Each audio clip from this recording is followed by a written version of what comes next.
It's time for DJ Rocky's Secret Files.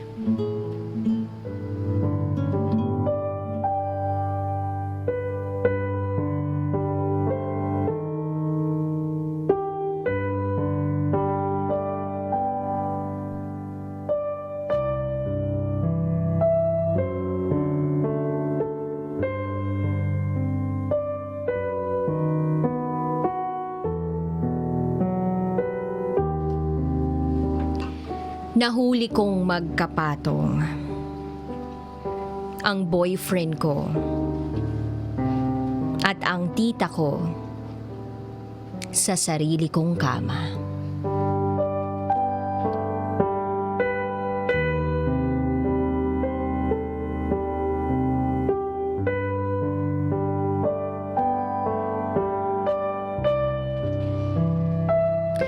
Durog na durog ang puso ko ngayon. Kung pwede na lang maglaho bigla, yun na lang ang pipiliin ko. Wala akong lakas ngayon. Nangihina ako sa sinapit ko. Kung ikaw ang nasa kalagayan ko, mapapatawad mo kaya ang taong sumira ng mga pangarap mo? Mapapatawad mo kaya ang taong trumaydor sa iyo?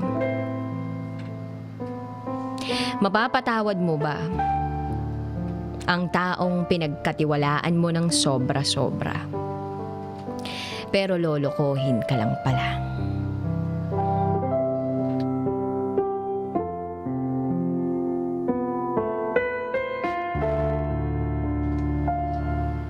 Itago niyo ako sa pangalang Pamela. Lumaki akong walang mga magulang. Katutuntong ko lang ng 16 noon nang namatay si mama. 3 years old pa lang yata ako noon nang nawala na rin si papa. Kaya ang tanging tao na naging kasangga ko sa buhay ay ang tita Lani ko, kapatid ni mama. Dalawa lang silang magkapatid. Ako, walang kapatid. Wala ring sariling pamilya si tita Lani. Masyado kasing pihika ng tita ko pagdating sa lalaki. Kaya naman, tinutukan ako ni Tita Lani. Nagja-jive kami sa lahat ng mga bagay. May pagkamaarte, malinis sa katawan, OC sa mga bagay, at may pangarap sa buhay. Tinuruan ako ni Tita na maging madiskarte sa buhay. Kaya sabi ko noon sa sarili ko, kapag nakagraduate ako at kapag nag-gain ako ng experience sa Pilipinas, ay mangingibang bansa ako para makaipon ng malaking pera at matupad ko na ang pangarap ko na magkaroon ng sariling bahay. Nangungupahan lang kasi kami ni Tita Lani. Siya ang nagbayad ng pangmatrikula ko at siya ang nagbigay ng allowance ko noong nag-aaral pa lang ako. Medyo mahirap din ang kurso kong IT. Magastos din.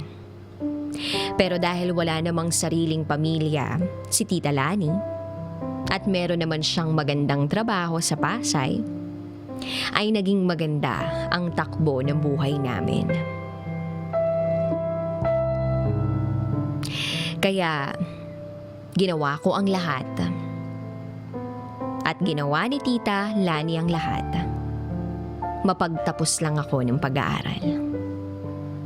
Iniisip ko na ang kursong IT ay isa sa mga malalaking magpasahod ngayon. Kaya ilang taon ang lumipas ay nakagraduate na ako. Nakahanap ako ng trabaho sa BGC. Pumasok ako bilang isang associate sa isang IT company. At dito ko nakilala si Jason. Matangkad, chinito, medyo choppy, mukhang matalino, at maalam pagdating sa software. First time ko siyang makita. At hindi ko may tatanggi. Ang cute niya. Pero syempre, dahil dalagang Pilipina ako, hindi ko pinahalata na meron akong crush sa kanya. Kaya kapag dumadaan siya sa harap ko at nakikita ko siya, deadma lang ako. Pero nang maipakilala siya sa akin, ngumiti naman ako sa kanya. At doon ko pa mas nakita ang kagwapuhan niya. Yung mga ngipin niya, grabe. Ang puputi. Parang pwede kang manalamin. Crush ko na siya nung una pa lang. Hanggang sa nagkaroon kami ng isang project na kailangan ng supervision niya. Ilang taon na rin siya sa kumpanyang yun. At masasabi ng ibang tao na empleyado doon na magaling daw siya. At dumating na nga ang pagkakataon na magiging magkatrabaho kami sa isang project. Lumipas pa ang mga araw, ay naging palagay kami sa isa't isa. At doon na nagsimula ang panliligaw niya sa akin.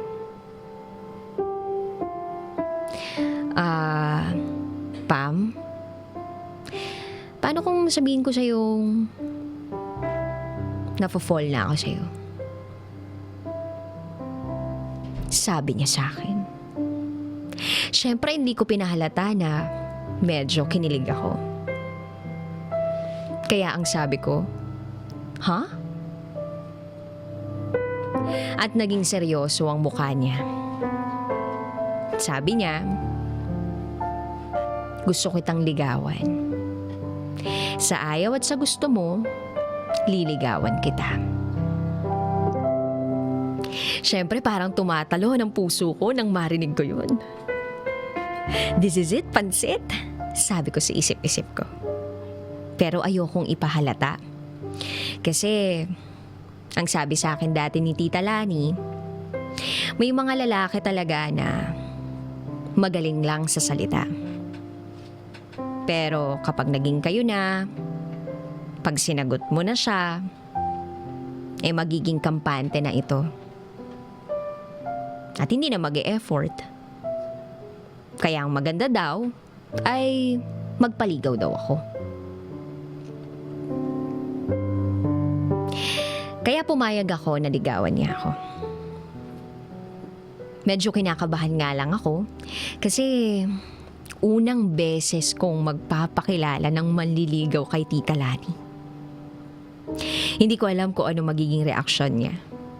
Pero sinabi naman sa akin ni Tita Lani noon na kapag meron daw akong manliligaw, huwag daw akong mahihiya na magpakilala. So, pinapunta ko si Jason sa bahay na nirerentahan namin sa Maynila. Hineads up ko na rin si Tita Lani na darating nga ang manliligaw ko. Kaya naman naghanda siya ng specialty niyang spicy adobo. Ilang minuto pa ay dumating na nga si Jason. Sabay kaming kumain ng tanghalian. Naging smooth naman ang lahat. Nagkwakwentuhan si Tita Lani at Jason tungkol sa akin. Naririnig ko ang lahat ng pinag-uusapan nila dahil magkakaharap lang naman kami. At isa doon sa pinakatumatak sa aking isipan ay ang sabi ng Tita Lani ko. Nako Jason, kaming dalawa lang ang magkasama sa buhay nitong pamangkin ko. Kaya dapat, seryoso ka at alagaan mo siya. Wag na wag ko lang malalaman na niloloko mo ang pamangkin mo dahil ako ang makakalaban mo.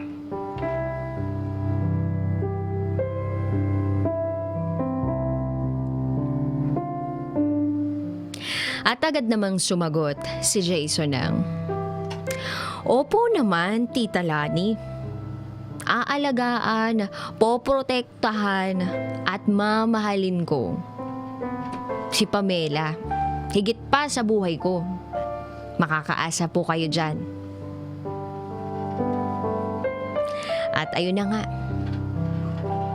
Nagtatawanan na lang kami at nagkukwentuhan ng mga kung ano-ano. Okay ang lahat. Naging smooth ang lahat. Masaya kami ni Jason. Okay din si Tita Lani kay Jason. Mukha naman daw mabait si Jason. At mukha ding gentleman. May mga araw na pinapupunta ni Tita Lani si Jason sa bahay para doon na maghapunan pagkatapos ng trabaho namin. Napapansin ko din na naging magkasundo sila sa mga bagay. Katulad na lang ng panonood ng Marvel movies and action movies. Sa tuwing pumupunta si Jason sa bahay, lagi itong may daladala na iba't ibang action movies na ikinatutuwa naman ng tita ko. Hindi ko alam pero masaya na rin ako na nakikitang ganon silang dalawa. At least, panatag yung tumatayong pangalawang magulang ko sa nagkakagusto sa akin at sa taong mahal ko. Sa pangalawang taon ko sa trabaho, ay nakatanggap ako ng mensaheng natanggap ako sa trabahong ina-applyan ko abroad. Naisip ko noon, paano na ang buhay ko dito sa Pilipinas? Paano na ang Tita Lani ko? At siguradong mamimiss ko na ang boyfriend ko. Oo, kami na noon ni Jason. Pero kailangan kong tanggapin ang trabahong yun para matupad ko na ang mga pangarap ko. At katulad nga ng sinabi ko, gusto ko na magkaroon kami ng sariling bahay. Kaya ang ginawa ko ay tinanggap ko ang trabaho abroad. Malungkot pero tinanggap naman ni na Tita Lani at Jason ang desisyon kong yun. 6 na buwan. At sa loob ng 6 na buwan na yun, ay panay ang video call namin ni Jason. Masaya kami tuwing nagve-video call kami. Masaya dahil kahit papano ay nagkakaroon kami ng time para sa isa't isa. Hindi naman din siya nakakalimot na magpadala sa akin ng special gifts, especially tuwing monthsary namin. Nakakatuwa, no? Nagmamonthsary pa rin kami kahit magkalayo kami sa isa't isa. Si Tita Lani naman, napapansin ko na medyo hindi na ganun at hindi na madalas makapag-video call sa akin. Panak-anakang video call or chat na lang kapag may time daw siya.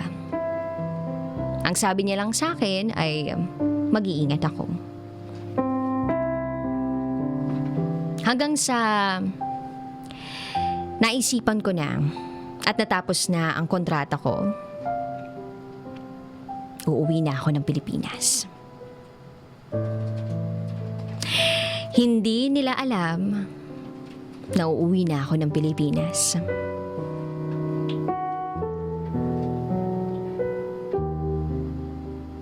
Pagdating ko sa Pilipinas, dumiretso ako sa bahay na nirerentahan namin sa Maynila. Medyo nagtaka ako kasi nandun yung sapatos na alam kong iniregalo ko kay Jason.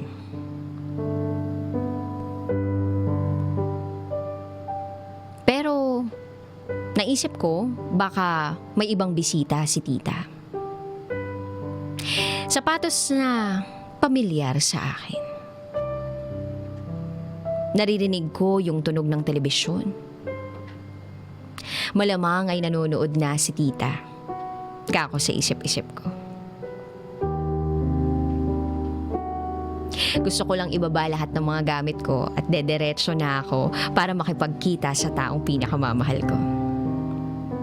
Kinuha ko ang duplicate ng susi sa pitaka ko. Dahan-dahan kong binuksan ang pinto. Pero pagbukas ko ng pinto ay wala akong nadatnan sa sala. Nakapatay ang ilaw pero nakabukas ang TV. Hindi ko alam pero parang may nagtutulak sa akin na umakyat papunta sa kwarto ng tita ko.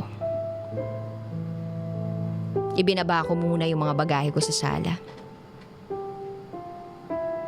Dahan-dahan akong umakyat, nagbabakas sakali na makita ko na sa wakas ang tita Lani ko.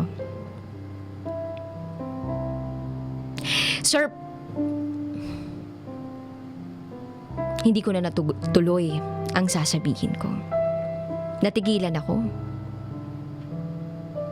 Pagbukas ko ng pinto, ay tumambad sa akin ang tagpong nakapatong ang boyfriend ko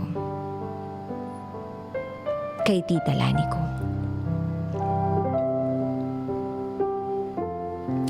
Halos maistatwa ako sa kinalalagyan ko. Wala silang saplot. Galit, sakit, at hinanakit. Tumayo silang parehas at halatang-halatang nagulat na makita ako sa bahay na yun. Tinakpan nila ng kumot ang mga katawan nila. Anong ibig sabihin nito? Tanong ko kina Tita Lani at Jason. Walang tigil ang pagbuhos ng luha ko. Pam?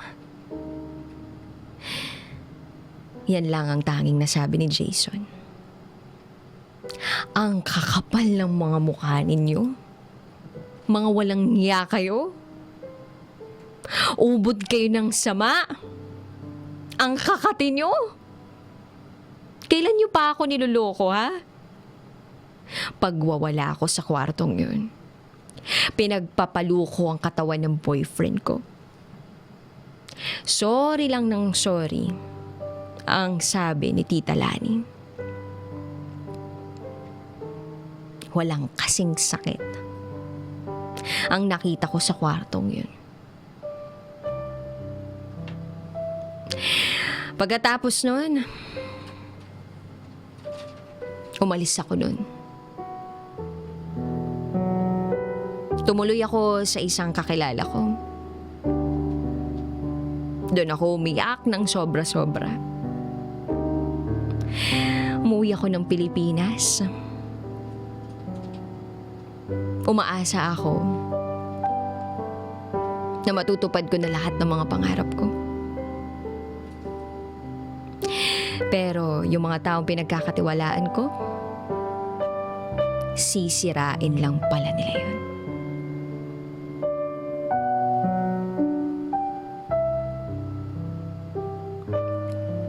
Ilang buwan pa ang lumipas. nabalitaan ko, nabuntis na si Tita Lani. Nakita ko rin sa Facebook na nagpakasal na sila. Civil wedding. Tinigil ko na ang pakikipag-communicate sa kanila. Although, tinetext pa rin at tinatawagan ako ni Tita Lani. Pero wala eh. Hindi naman ako pinili ni Jason. Si Tita Lani pa rin ang pinili niya. Kasi kung pinili niya ako, iiwan niya si Tita Lani. At susundan niya ako. Pero hindi niya ginawa. Siguro, darating din yung panahon na magiging okay din ako. Pero hindi pa ngayon. Ang sakit-sakit. Sana may natutunan kayo sa secret file ko. At sana, sa lahat ng mga kabisyo nating nakikinig ngayon, huwag kayong maging kampante sa relasyon. Muli, ako si Pamela. At ito ang aking secret file.